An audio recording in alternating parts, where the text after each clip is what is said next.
شايفين دي يا جماعه؟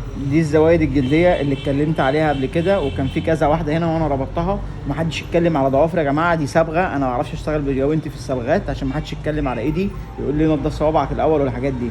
انما اللي كان في هنا كذا واحده وشلناها قبل كده. نفس الطريقه اهو يا جماعه. هتعمل عقده زي دي كده ايه، وهتمسكها بايدك كده اهو. بتوجعه شويه بس اربط عادي اهي. بس 3 ايام بالظبط وهتلاقيها وقعت.